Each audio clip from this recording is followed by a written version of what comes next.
এই বিষয়টা মসজিদে বলতেও একটা কেমন লজ্জা লজ্জা লাগতেছে, তারপরে বলি, কারণ আপনার আমার মা বোন যারা আছে তাদেরকে রক্ষা করা আমাদের দায়িত্ব। এটা কেমন ধরনের ফিতনা? এটা হচ্ছে হিন্দুরা একটা গ্রুপিং করে ফেলছে নিজেদের মধ্যে, ছেলেরা, তাদের টার্গেট হচ্ছে মুসলিম মেয়েরা। কি টার্গেট?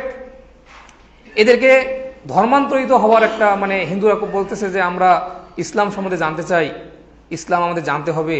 আচ্ছা, আপনি কি আমাকে একটু ইসলাম জানাইতে পারবেন? আপনি কিন্তু আপনার মেয়েকে একটা এরকম মোবাইল কিনে দিয়েছেন, সেই মোবাইলে আপনার মেয়ে ফেসবুকে আইডি, হোয়াটসঅ্যাপে আইডি, ইমোতে আইডি, টুইটারে আইডি, এরকম মনে করেন যে খুলে খুলে রাখছে।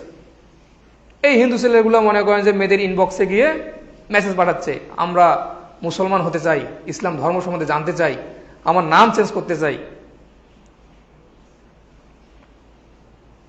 এদের ফাঁদে যেই মেয়ে পা দিছে একবার, সে গ্যাংরেপড, এটা শিকার হয়ে গেছে।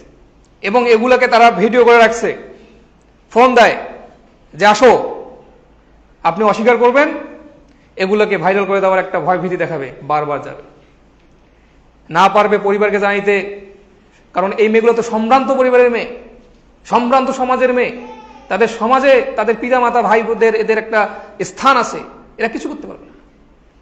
এইভাবে এদের টার্গেট হচ্ছে যে মুসলমানদের মেয়েদের পেটে হিন্দুদের বাচ্চা ঢুকাই দাও। নাউজুবিল্লাহ বলেন। উপরে মা বোন যারা আছেন এই সব বিষয়ে একটু সতর্ক থাকার চেষ্টা করবেন। আল্লাহ পাক রব্বুল আলামিন আমাদেরকে সতর্কতা অবলম্বন করার তৌফিক দান করুক। আল্লাহুম্মা আমিন।